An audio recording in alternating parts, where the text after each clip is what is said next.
Une nouvelle baisse de ces taux directeurs, les banques vont pouvoir se refinancer à 0,5% au lieu de 0,75% et c'est un plus bas historique. Voilà, c'est du jamais vu, effectivement, pour la Banque centrale européenne et la zone euro. Et le but, évidemment, c'est notamment, parce qu'il y en a plusieurs, mais notamment de soutenir l'activité en zone euro, d'essayer de faire repartir la croissance et donc de diminuer le chômage qui atteint lui aussi des records à 12,1%.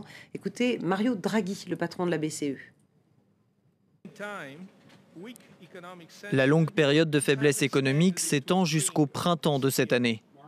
Face au contexte actuel, notre politique monétaire demeurera accommodante autant de temps que nécessaire.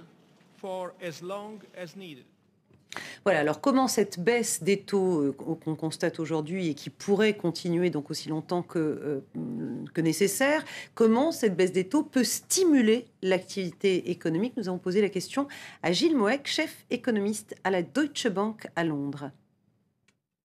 Si on réduit le taux de refinancement des banques, le principe, c'est que ça se diffuse en fait à l'ensemble de l'économie via les conditions de crédit qui sont offertes par les banques. Ça, c'est le comportement normal.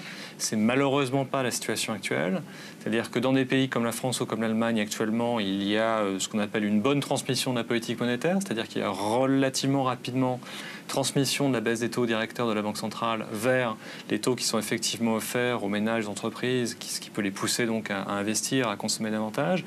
En revanche, dans beaucoup de pays de la zone euro, comme en Espagne, comme au Portugal, comme en Italie, le secteur bancaire est en mauvais état, ce qui fait que la transmission en fait ne se produit pas. Donc on a une décision de la BCE qui est favorable, positive, pour une partie de la zone euro, mais qui ne répond pas en fait aux problèmes de fond de ce qu'on appelle la périphérie de la zone, qui correspond maintenant à presque la moitié en fait de la zone quand on compte en PIB. Et sur les marchés, la baisse des taux a manifestement été anticipée par les opérateurs. Mais qui attendent, au regard des réserves qu'exprimait à l'instant Gilles Moec, elles vont voir ces places financières, enfin ces opérateurs de marché, ce que va donner, quelles conséquences ça va avoir, cette baisse des taux sur l'économie réelle. Donc Paris, ce soir, a terminé quasi inchangé, plus 0,05%. Londres a pris un petit 0,15%. Francfort a terminé sur une hausse un peu plus nette, 0,61%.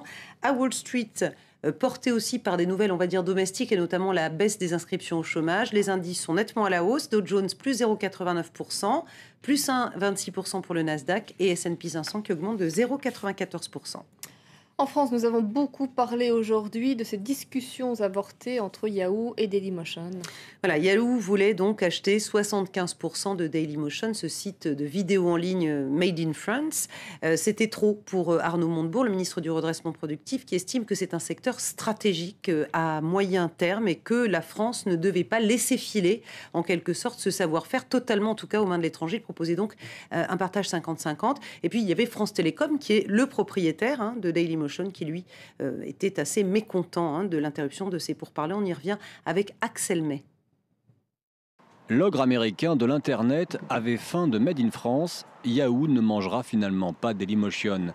Alors que le groupe France Télécom Orange négociait depuis des mois la vente de 75% du site de vidéo en ligne, le ministre du Redressement productif a été ferme face à l'offre de Yahoo. Ce sera du 50-50 ou rien. Nous ne pensons pas que ce soit une bonne opération d'abandonner Dailymotion entre les mains d'une société, Yahoo, dont la santé est parfois vacillante et qui, de surcroît, risque de dévorer, faire disparaître Dailymotion. Donc, le gouvernement fait son travail. La transaction aurait pourtant valorisé Dailymotion à hauteur de presque 250 millions d'euros.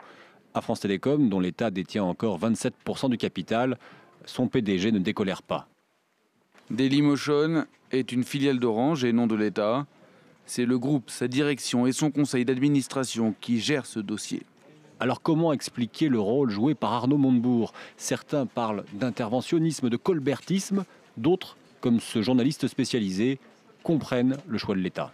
Il faut comprendre qu'aujourd'hui, la vidéo en ligne est au cœur des usages des internautes dans le monde, que ce soit fixe ou mobile, et Dailymotion est un des champions de la vidéo en ligne. Alors certes, c'est un nain par rapport à un YouTube américain, mais c'est un acteur important, et en Europe, des acteurs comme ça, il y en a très peu.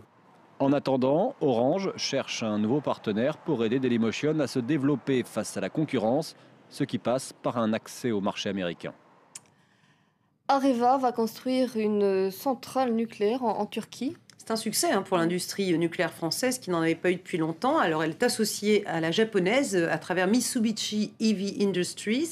Donc, ce sera la deuxième centrale nucléaire en Turquie. Le projet va rapporter 16 milliards 700 millions d'euros tout de même. Et ce contrat, eh bien, il sera officiellement signé demain en Ankara entre le Premier ministre turc et le Premier ministre japonais. Viviane Forester ne s'indignera plus. Cette intellectuelle avait connu un succès international avec son livre L'horreur économique, paru en 1996.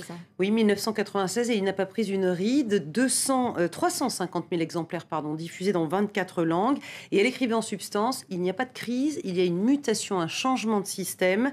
Le chômeur subit une logique planétaire qui suppose la suppression de ce que l'on nomme travail. Et c'est vrai que ça résonne, cette citation, quand on voit les taux de chômage actuellement atteints dans les pays européens.